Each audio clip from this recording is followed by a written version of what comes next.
haven't seen him at all. I thought I was gonna run into him. I thought he was gonna be here too. So I'm sure we'll run into each other. You know, we'll make it a little spicy. So we'll see what happens. Do you feel the pressure with the homecoming fight is for me? Nah, man. I feel like I've been fighting in the bubble. Before my last fight, I had been in the bubble 2 fights. So when you go from fighting with no crowd to fighting with the crowd, it's a whole different experience. So I'm just really excited, you know, to be back in my hometown, especially to fight for another title. You know, it's another big opportunity for me. So I'm just ready to go. I'm excited. Do you have to win the fight, or you have to knock him out? It's just better just win and get your hand raised, regardless of how it is, or you have to knock him out to the state. So with me, with every fight I go into, I want to either get a knockout or a stoppage. And I think I have 5 straight stoppages, you know, since I came back from my suspension. So that's the plan. I want to go in there and I want to give it. I don't want to leave any doubts in any of the fighters or not any of the fighters, of any of the fans that I won the fight. So the stoppage is always the main thing I'm going for. Do you see this fight going past 6 rounds? I don't think so. I feel like the style that David Lemieux has, you know, it's basically tailor-made for my style to go in there and stop him. But it's not gonna be easy. It's gonna be a hard fight. You know, David Lemieux. I feel like he's really motivated too. He's obviously fighting for another title too, just like I am. So.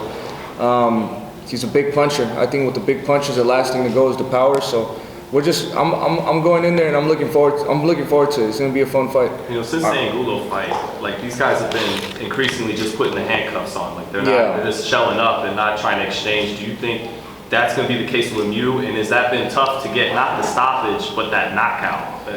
It's a little bit tough, but as a professional, as a world class. As one of the best super middleweights in the world, you got to learn how to work around that. You know, if they put the hands up, you go down low. You know, when they put the hands down low, you mix it up to the middle, you go to the top. So it's definitely just helping me in the long run. You know, it's like you got to learn how to deal with adversity. You know, I don't want to be like Edgar Berlanga, where he says, you know, I didn't knock this guy out because he was running from me the whole fight. You're gonna get people that run from you the whole fight. You know, it's up to you to figure that out and try to knock them out, even though when they run from you. Are you looking to pursue the Lemieux fight the same way Golovkin did, as far as the same game plan, since he has so much power? Yeah, definitely. I feel like with Golovkin, he had one of the things that made that fight, you know, made it go his way for him was the jab. And for me, I don't really gotta go trying to do that because naturally, just the jab comes out for me, and that's my bread and butter right there. But you know, I definitely have a lot of other things I could do, you know, different from Golovkin. You know, I'm not the same fighter as Golovkin, but you know, I feel like I could, you know, I could even get a even more impressive stoppage than Golovkin. You know, because I have a lot of speed. I put my combinations together, so yeah, I'm looking forward to it. After the Lemieux fight, if you can't get Caleb or Charlo next, is Demetrius Andrade the fight you're looking to make, since he's the only one that's willing to fight you? Definitely. I think Demetrius Andrade is the only other fighter that makes sense. These other fighters I want to get is either Caleb Plant, Charlo, Demetrius Andrade. Even if we could get Edgar Berlanga in there, and if not, I think it might be time to go up to 175. You know, I've been trying to make all these fights happen for a long time, but I feel like right now, when I win the WBC interim title, I have a little bit more leverage. But if I can't make them happen, you know, it's because the fighters don't want to fight and take the fight with me, and you know, so I think it might be time to go up to 175. Fighting David Benavidez.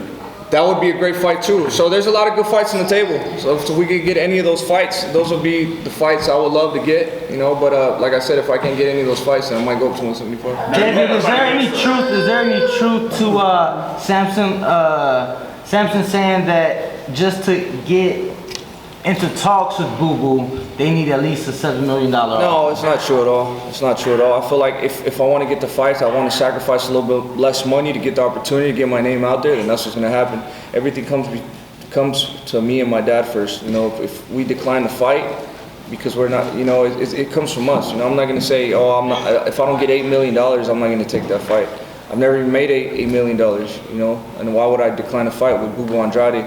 I feel like you have to look at the opportunity first, and whoever shines from there, then after the fight, you get $8 million. But I wouldn't decline that fight for no $8 million. And you know what? I also got in touch with Boo Boo's father also, if he's watching. Shout out to him. You know, he's a great person.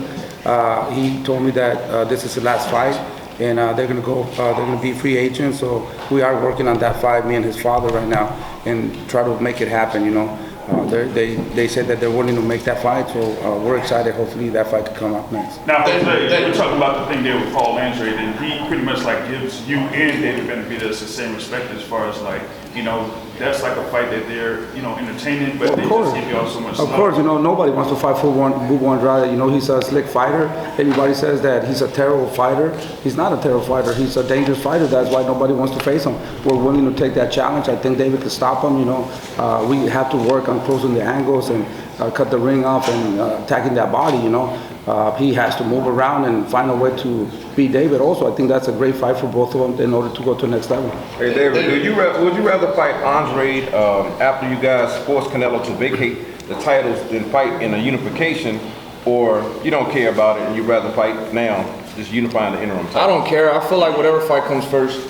You know, right now, to be honest, I'm kind of like forgetting about a Canelo fight because he's over there in DAZN, he's doing his thing. He's saying he's gonna fight Bivol and Golovkin, and then I heard he might fight John Ryder.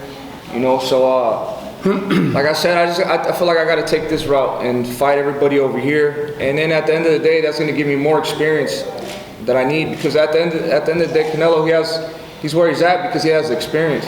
You know, he's fought a lot of great fighters, so I feel like if I go the same route, fight all these great fighters, beat them, I'll have enough experience to go in there and feel more comfortable with the fight with Canelo. David, two more questions. One, how much does being a family man and a father change you as a person and a fighter?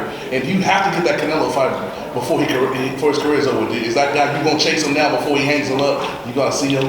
Yeah, Regardless of I think I still have a long time to make that fight happen. I don't think he's retiring anytime soon. I think, what is he, like 32, 33? 30, 31. 31, so, I mean, I don't think he's even thinking about retirement, especially the way his career is going right now. So, for me, you know, I'm getting older, you know, I'm getting more experience, I'm getting stronger, you know, I'm feeling even more comfortable in the ring now. So, if it happens now, or 2-3 years, you know, I'll be ready for whenever the opportunity comes. But as for me, and you know, being a family man, having my family here, you know, this is just the best. You know, it gives me all the motivation I need in the world. You know, yesterday we were at the gym. I was with my wife and I was with my son, and he was right there throwing some punches and stuff. You know, so it makes me happy. I feel like when a boxer that's happy and has a motive, is working for him and his family, I think he can't be stopped.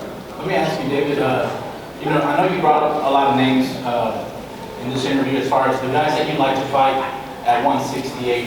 With the exception of Canelo out of the equation, who do you feel would possess the most challenge for you as far as the fighters such as Charlo? To be honest, I have to be 100% ready for all of them. They're all good. That's why this is a different level right now. You know, I can't tell you who's going to be hard and who's going to be not, because I haven't been in the ring with them. I mean, they're all pretty good, so you just have to be ready for all of them. And you can't go into a fight thinking that this fighter, he's not going to hit hard, or he's not going to be fast. You know, because sometimes you go in the fight thinking like that, you might get surprised. So I feel like everybody I go in the ring with, I got to be 100% ready for. Do you think